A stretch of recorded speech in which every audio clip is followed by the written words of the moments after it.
In front of the camera, and behind the haunting fear of being forgotten, in a world where lighter skin and a sharper nose bridge can make or break a career, countless black artists have been pushed to do the unthinkable just to survive.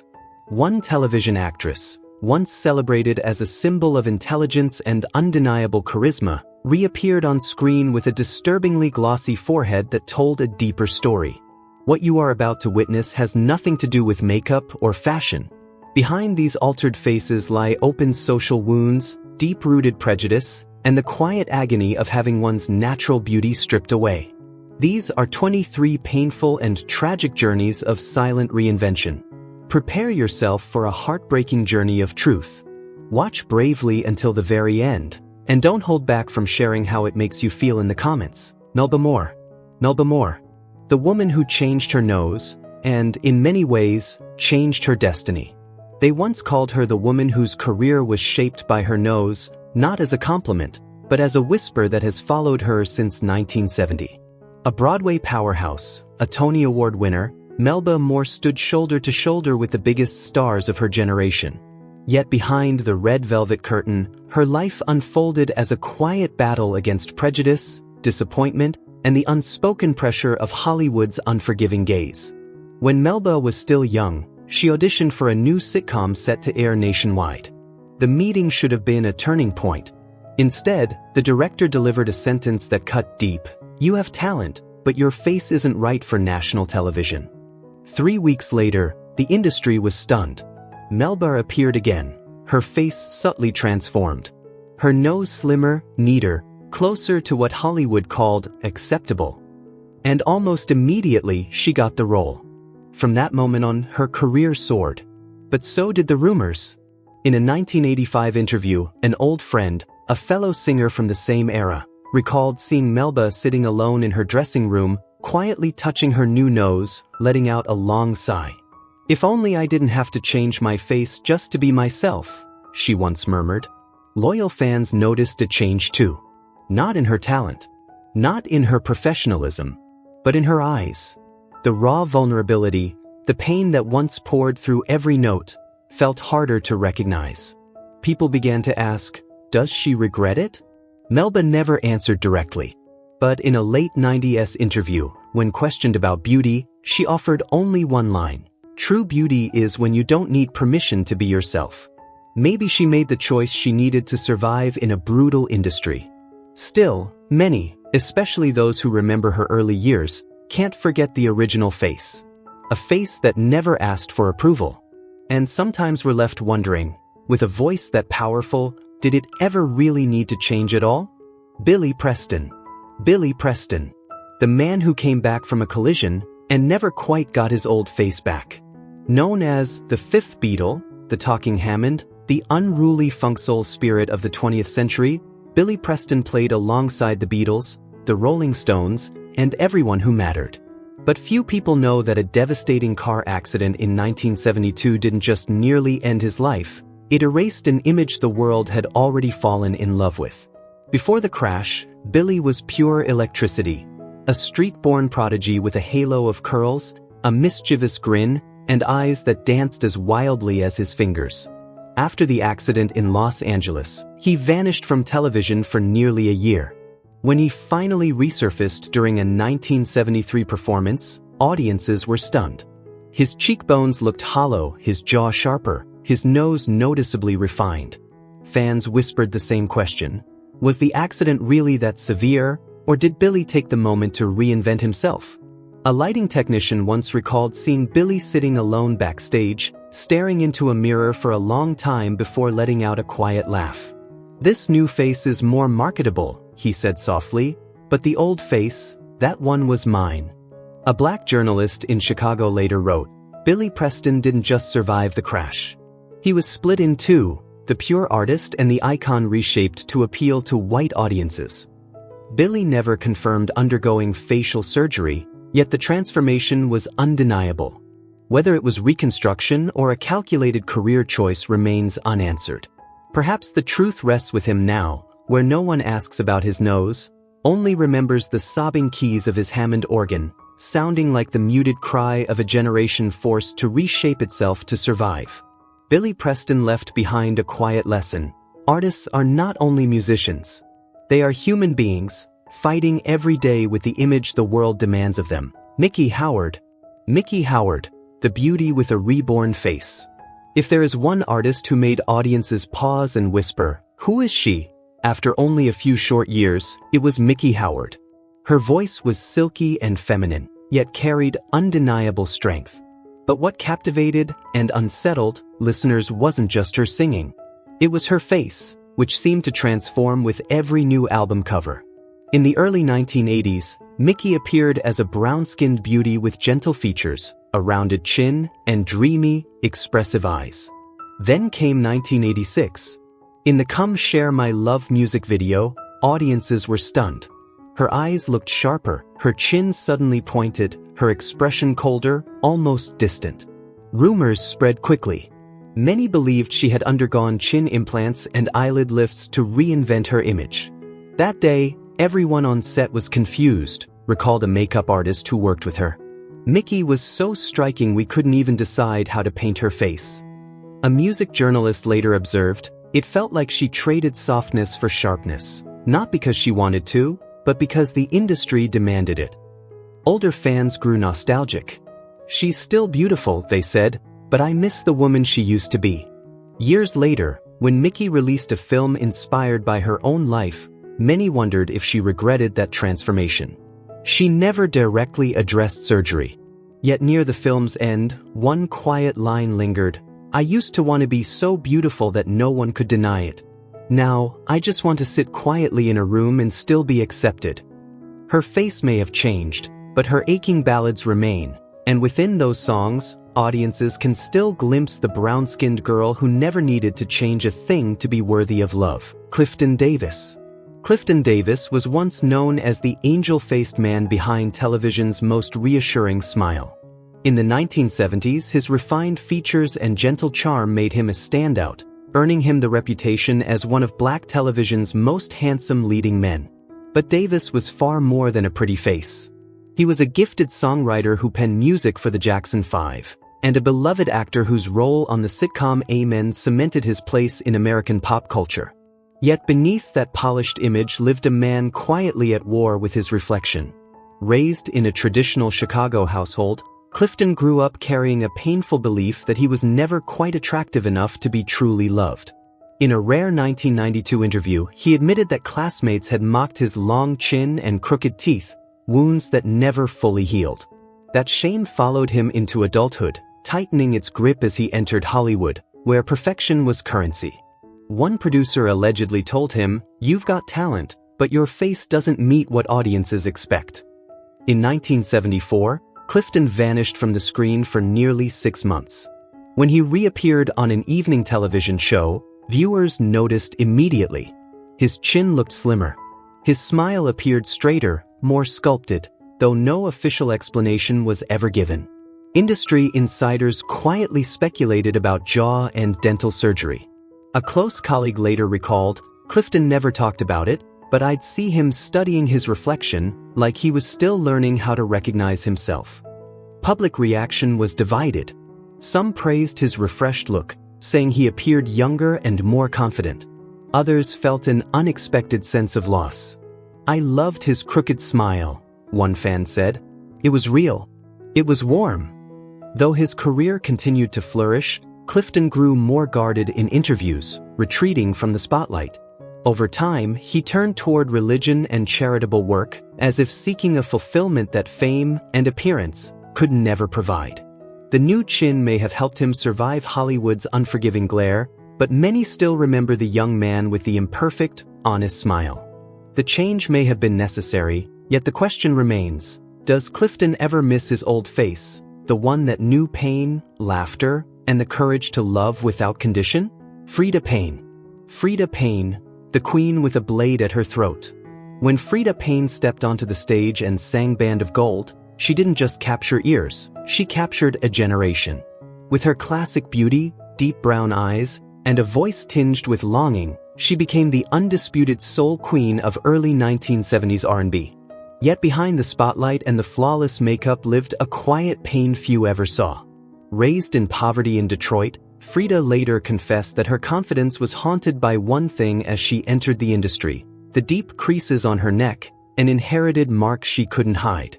Directors urged her to wear scarves, avoid close-ups below the chin, and keep her head perfectly still. Slowly, the whispers grew louder. A true diva can't let her neck give away her age. Frida heard every word. A former assistant recalled her return from a Palm Springs vacation in 1978. Her face looked the same, but her neck was suddenly smooth, luminous under the stage lights. The scarves were gone. For the first time, Frida walked out in a daring, plunging gown, unafraid. Though never publicly acknowledged, the transformation felt like an act of liberation. Not everyone applauded. One veteran critic wrote, "Frida is now statuesque, but I miss those wrinkles." They told the story of a woman who had suffered and still sang. After that, her public appearances grew fewer. Some mistook her silence for coldness, but those closest to her knew the truth. Frida was still Frida. She had simply chosen quiet over explanation. Looking back, it's undeniable that her appearance changed. But what lingers is something far deeper: the courage of a woman who reclaimed her body from prejudice. And if her story carries a message, it's this: sometimes we must change to survive, but we should never lose the soul that never needed editing. Jean Carn. Often called the woman who never ages, Jean Carn has long enchanted audiences with her vibrant, honey-rich voice and effortless charisma. Since the 1970s, she has stood as a quiet icon of jazz and soul. Yet what has continued to fascinate fans just as much as her music is her appearance, seemingly untouched by time for more than 3 decades. When Jean turned 40, many of her peers began fading from the spotlight. She didn't. Instead, she kept appearing on television and returning to the stage with the same radiant glow she carried in her 20s. Years later, a cosmetic specialist in Atlanta quietly revealed that Jean once underwent a very subtle rhinoplasty, not to transform her face, but to preserve it. The procedure was modest, discreet, and deeply private, much like Jean herself. A close colleague once said Jean never spoke about her age. But there was one afternoon, sunlight pouring through a studio window, when she gently touched the bridge of her nose and whispered, "I'm afraid that one day I won't look like myself anymore." That single moment revealed everything. Her choice wasn't driven by vanity or a need to stand out. It came from a longing to hold on, to remain connected to the woman the audience first fell in love with. People would ask in disbelief, "How can she look like that at 60? Some doubted, others admired, but most understood. Jean wasn't trying to become someone new. She was trying not to lose herself. In her final performances, she often sang, "Don't let it go to your head," with her eyes closed, as if the words were meant only for her. Jean Carn's story reminds us that beauty isn't just about what we possess, it's about how fiercely we protect it, with gratitude, vulnerability, and sometimes fear. And if Jean Carn is immortal in the hearts of listeners, it's because she had the courage to preserve the beauty of her soul, even if it meant a quiet touch of surgery along the way. Millie Jackson. Millie Jackson, the rebel who dared to challenge everything, even her own reflection. In the 1970s, she was widely regarded as one of the boldest voices among Black female artists. With a voice that cut like a blade and lyrics that refused to apologize, Millie set stages on fire and shattered expectations. Her rebellion didn't stop at the microphone. It lived in her presence, her sharp features, her fearless gaze, an image so raw and unconventional that it made people uncomfortable. But with success came cruelty. White media outlets labeled her too much, too loud, too masculine, too sharp-edged to fit their idea of a diva. One music editor infamously wrote, "Millie has a hot voice, but her face is too angular to be a real diva." Those words cut deeper than any scandal ever could, lingering long after the headlines faded. By the mid-1980s, fans began noticing subtle but undeniable changes. A slimmer jaw, higher cheekbones, a face that seemed unfamiliar. A stylist who worked during the recording of Hot, called Unrestricted, later recalled, "The first time I saw her again, I honestly thought I'd walked into the wrong room. I didn't recognize her." The transformation sparked public shock and confusion. Why would a woman who had built her legacy on defying norms alter herself to fit them? Speculation ran wild. Some believed she'd grown weary of relentless criticism. Others thought it was simply her need for absolute control, even over her own face. But beneath the theories was a shared sense of loss.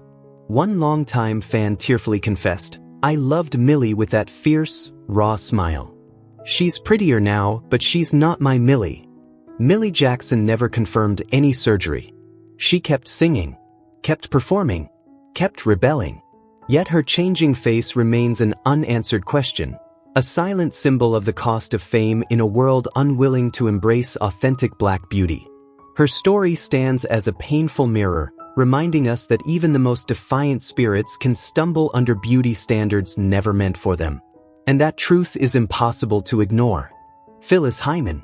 Phyllis Hyman. No amount of surgery could hide that sadness in her eyes. Her voice was too rich, too powerful, too wounded to ever be forgotten.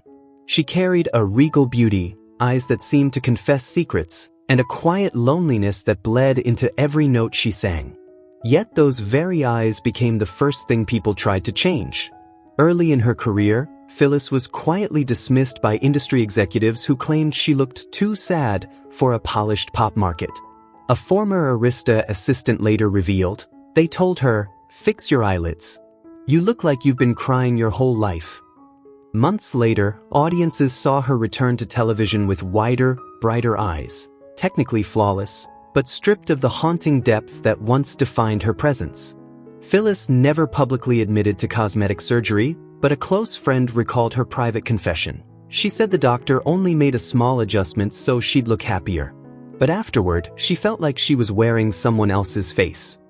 That subtle change sparked immediate unease. Fans said she looked distant, unreadable. One critic observed, "Her voice still carried heartbreak, but her face no longer did, and that made her feel even more alone."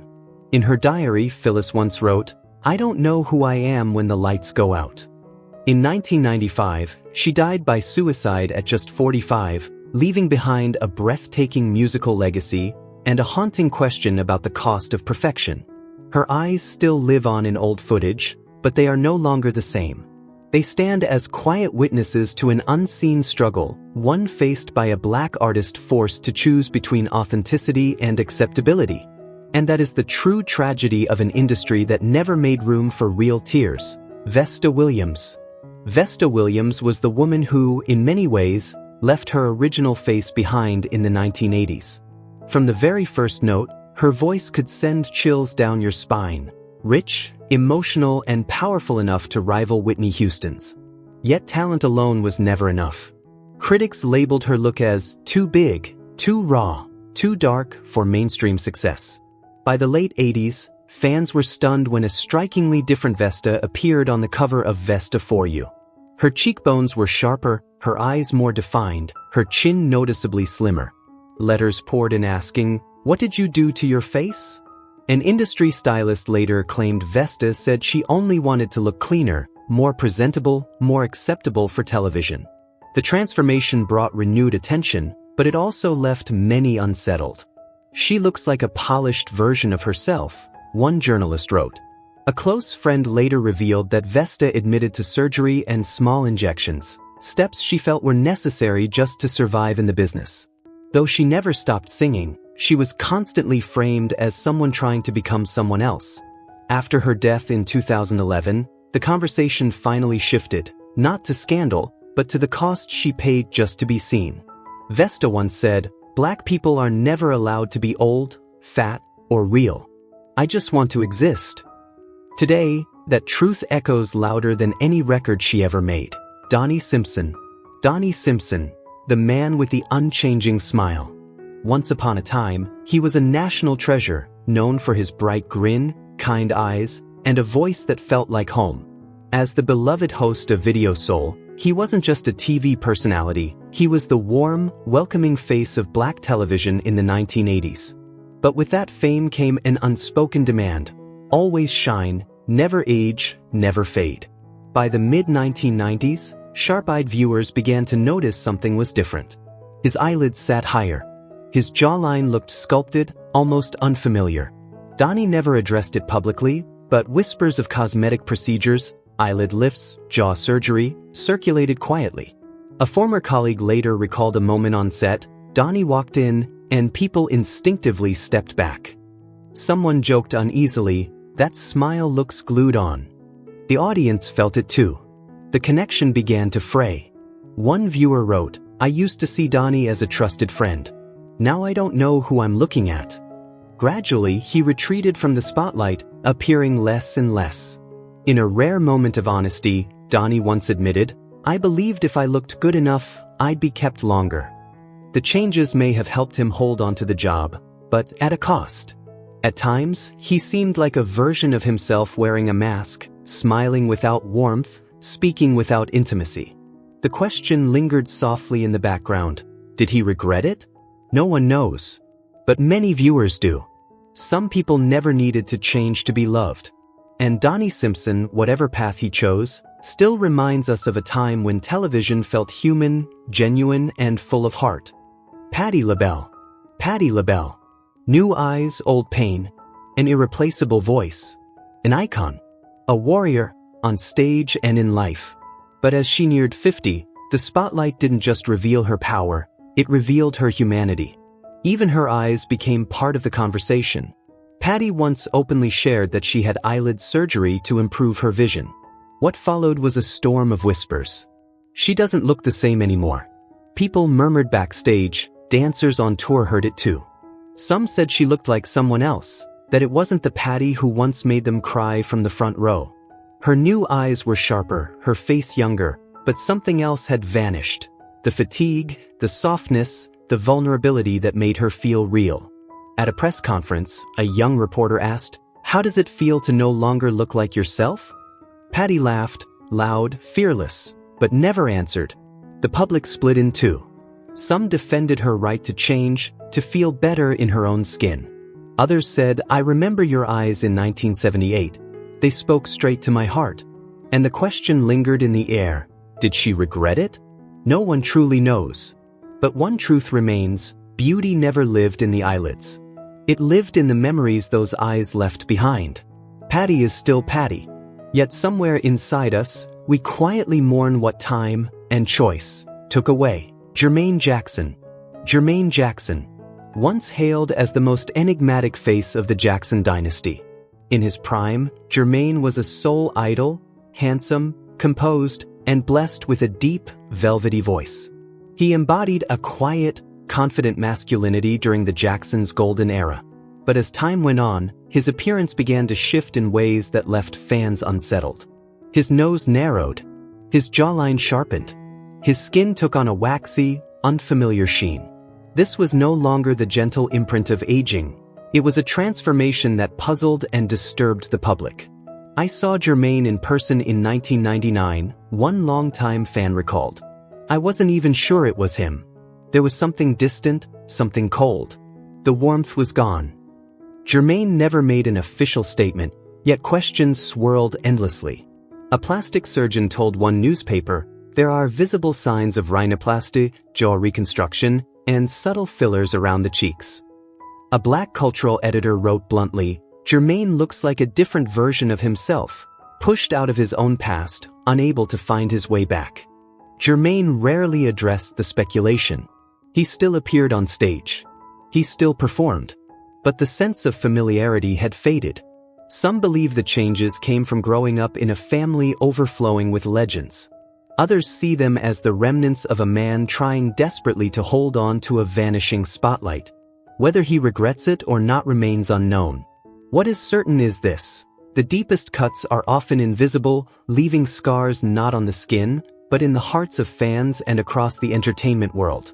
Sometimes, the most frightening thing isn't aging, it's no longer recognizing yourself. Thank you for staying here, walking alongside these painful, regret-filled stories.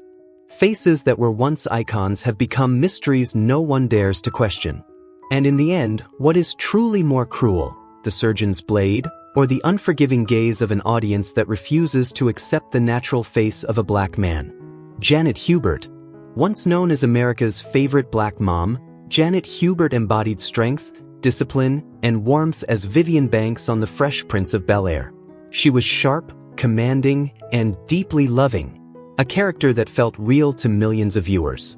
Yet behind the bright studio lights, Janet was quietly wrestling with isolation, bruised self-worth, and the fear of being forgotten. When she exited the show abruptly, her presence on television faded almost overnight. Years later, when she finally reappeared, audiences barely recognized her. Her forehead gleamed unnaturally, her expression seemed frozen, and the familiar softness in her smile was gone. Whispers followed fast. Botox, a forehead lift, an attempt to reclaim time and relevance. A former colleague later revealed that Janet had long feared aging in an industry that had already taken so much from her. Reactions were divided. Some fans offered empathy, while others insisted, "She's not the Vivian I remember." Janet said little, until one interview changed everything. "When you've been hurt long enough," she admitted, "you'll do anything to feel powerful again, even change your face." That face brought her back into public view. But it also became a quiet symbol of what Black women are often forced to give up just to endure in Hollywood. And perhaps that's how Janet Hubert should be remembered, not for a tightened forehead, but for the resilience of a woman who refused to disappear. Diana Ross. Diana Ross, the beauty who never looks the same. A true icon. As the lead singer of the Supremes, she shattered racial barriers on American television and became a beauty standard for an entire generation. Yet what has kept the public endlessly fascinated isn't just her legacy, it's the evolution of her face. Beginning in the 1980s, subtle but undeniable changes caught the public eye. Her eyes appeared wider, her nose more refined, her cheekbones more pronounced. One longtime makeup artist once remarked, "Every time we see her, we have to rethink everything. She's not the same woman she was 3 months ago." Whispers of cosmetic surgery followed, though Diana never confirmed a thing. Fans were left conflicted. She remained stunning, commanding, unmistakably Diana, but there was a certain distance, an untouchable aura. One devoted fan admitted, "I adore her, but when I look at her old photos, I feel a sense of loss." Her original beauty was so rare. She never needed to become anyone else. Perhaps the pressure to remain an eternal goddess drove her into the relentless pursuit of ageless perfection. Her face became a mystery no one could fully explain. And yet, whenever she stepped into the spotlight, her eyes still carried something no scalpel or passing decade could erase: pride. And that is why, no matter how much she changed, she remained unmistakably Diana Ross. Natalie Cole. Natalie Cole was the heir to a legendary name, and a woman determined to carve out her own face, her own voice. As the daughter of the iconic Nat King Cole, she carried an extraordinary musical inheritance, along with a crushing weight of expectation. Throughout her life, Natalie battled addiction, serious illness, and relentless comparisons to a father frozen forever in perfection. When her powerful voice earned her Grammys and global acclaim, many believed she had finally stepped into an identity of her own. But as her career soared, her appearance quietly evolved. By the late 1990s, her nose appeared more refined, her cheekbones more sculpted, her chin more defined. She was beautiful, one interviewer observed, but there was sadness in her eyes, like she was still trying to prove something. Whispers of cosmetic surgery followed, fueled by speculation that Natalie was attempting to escape the long shadow of her father's image. Fans were divided. Some defended her right to feel confident in her own skin. Others mourned the loss of what they called her soft, humble, natural look. The Natalie who felt familiar and real. When she passed away in 2015, the world reflected not only on her timeless recordings, but on her complicated journey of transformation.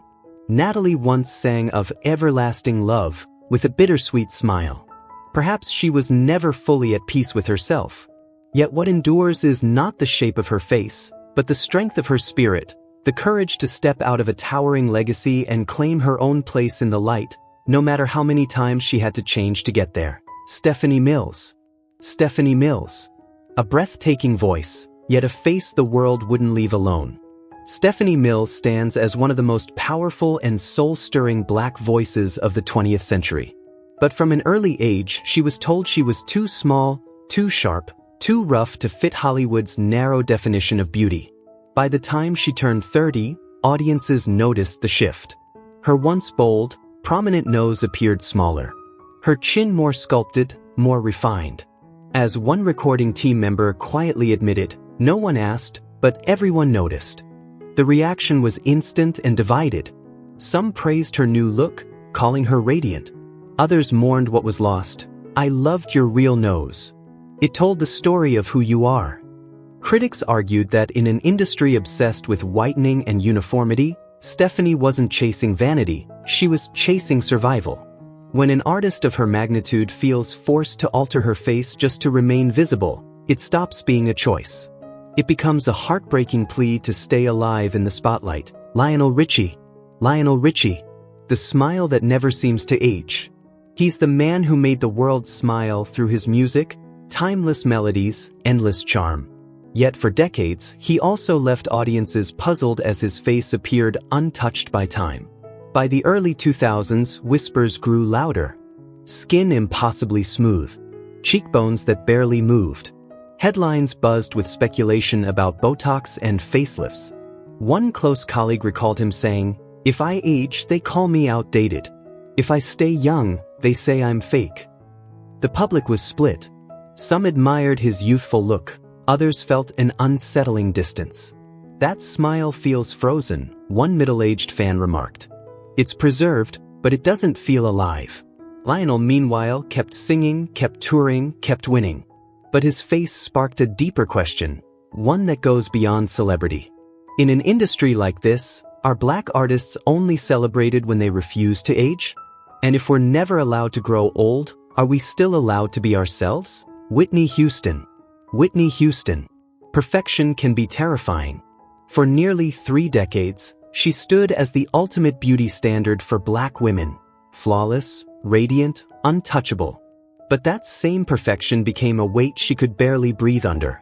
By the mid-1990s, the changes were impossible to ignore. Her nose appeared slimmer, her eyelids more open, her cheeks fuller, almost sculpted. Whispers of fillers, nose jobs, and cosmetic tweaks spread fast. They wanted Whitney perfect at all times, no exhaustion, no cracks, recalled a former label insider, even when she was running on empty. The public was torn. "She stayed beautiful for us," some insisted. "But that wasn't the Whitney I cried for," murmured an anonymous plastic surgeon. "She never needed to change," others said, yet the pressure may have left her no choice. When Whitney passed in 2012, the world finally understood that beauty cost her more than her image. In a culture obsessed with perfection, Whitney Houston became a haunting symbol of sacrifice, and the devastating price of being told you're never allowed to look real. Donna Summer. Donna Summer, the disco queen with a face the world barely recognized. She wasn't just a star, she was the voice of a generation, a disco icon whose songs powered nearly every dance floor in the 1970s. But as the late 80s arrived, it wasn't only her sound that sparked conversation, it was her appearance. A stylist from the This Time I Know It's For Real video later recalled, "When she walked into the room, everything stopped. Her cheeks were higher, her nose more refined, her chin slimmer. She looked elegant, but she didn't look like the Donna people remembered." Rumors of cosmetic surgery spread fast, and the backlash was intense. Some critics called her look cold. Others accused her of chasing a white pop aesthetic. Donna neither confirmed nor denied the whispers. She chose silence, and kept performing. Someone once asked whether, if she had never changed, she would still have been allowed to command the stage. The question lingered, unanswered. In the end, it wasn't her nose or cheekbones that endured, but the image of a black woman navigating impossible expectations, trying to satisfy the world with her voice and with her face. Tina Turner. Tina Turner, the woman the world called unbreakable, was the very definition of resilience. She survived a brutal marriage, rebuilt her career in her 40s, and stepped onto the stage every night like a warrior who had already won her battles. Yet in a 1996 interview, she revealed something that quietly stunned fans. Tina admitted she had undergone a small eyelid lift, not out of vanity, but necessity. A lighting assistant later recalled her words, "The lights don't hit my face the same way anymore. I have to do something." The procedure made her look fresher, younger, but also unfamiliar. Whispers followed. Audiences wondered why a legend like Tina Turner would feel the need to change at all. One journalist captured the unease perfectly, writing, "When even Tina needs fixing, who is allowed to age in public?" That single decision became a powerful symbol of the immense pressure placed on Black women in entertainment, to be strong, timeless, and flawless all at once. Tina never complained. She never explained herself. And somehow, it was that silence that made her even more admirable. Because sometimes, a small cut on the eyelid can be the deepest wound of all, one carved into the self-esteem of a woman who has spent her entire life fighting just to stand tall. Michael Jackson. Michael Jackson was the man who altered his face because the world refused to accept the one he was born with. He was the greatest entertainer of all time, and also the most scrutinized. No artist in history had every inch of their body examined the way his was, especially his face. Once a brown-skinned boy with a wide nose and shy smile, Michael slowly transformed into someone whose race, age, and even emotions seemed impossible to define. Many believe it began with a nose surgery after a dance accident, but what followed felt deeper than vanity. It became an obsession with perfection. A former colleague once revealed that Michael hated being seen without makeup, saying his face felt unfinished. The public mocked him as a monster. The media spread cruel rumors, claiming he was ashamed of his own skin. Yet few ever spoke about the pressure placed on him since childhood, to be flawless, to be radiant, to be lighter, to be acceptable to the entire world. Did he regret it? No one truly knows. But in one of his final interviews, Michael quietly confessed, "I never had a childhood. I only had expectations." His face became the cost of genius trapped inside the cage of global standards. And perhaps the real tragedy isn't how much he changed, but that no one loved him enough to protect the face of the little boy who only wanted to sing and to be loved. Prince, the face that never belonged to any single gender. He stunned the world not only with his music, but with a presence that floated beyond race, sex, and expectation. Beneath the purple haze and blinding stage lights, however, something kept shifting. Those closest to him noticed it first. A longtime stylist once said that every year brought a new face, higher cheekbones, a slimmer jaw, a smaller nose. No explanations were ever given. Prince's silence only fueled the noise. Was he rejecting his Black identity, or was he crafting an image so untouchable it couldn't be judged by white standards at all? Curiosity quickly turned into criticism. People didn't just watch, they dissected. Still, Prince never defended himself. He let the music speak, the one place where he never had to transform. Maybe he never wanted to be anyone else at all. Maybe the tragedy was that the world never fully allowed him to simply be Prince. Janet Jackson. Janet Jackson, the woman many say they barely recognize anymore. Once, she embodied a rare balance of softness and quiet power. She was familiar, comforting, unmistakably herself. But as the years passed, her face began to change in ways that felt almost surreal. Her eyes appear wider now, her nose sharper, her chin more delicate, each appearance subtly different from the last. An anonymous stylist once whispered, "Janet is the only artist I know who never really looks at herself in the mirror before stepping on stage. She never explains anything. Yet every time she appears, the room goes completely silent." A longtime fan confessed, "I still love that voice, it's timeless. But I don't recognize the face anymore." And so the question continues to hover around her, unspoken but persistent. Was the weight of the Jackson legacy simply too heavy to carry? Or did the relentless gaze of the public slowly push her to hide behind carefully sculpted changes? Janet still sings. She still smiles. But her face now feels like a porcelain mask, flawless, elegant, and strangely distant. Perhaps the most tragic truth of all is this: the more perfect she appears, the more alone she seems. Behind every cosmetic transformation is a quiet sigh no one hears. We don't love these artists because they became different. We love them because they felt they had to change just to survive in the spotlight. Thank you for listening, not only with your ears, but with your heart. If you felt the beauty and pain behind those changes, leave a like, share your thoughts in the comments, or pass this video on to someone who's still searching for compassion in a world quick to judge.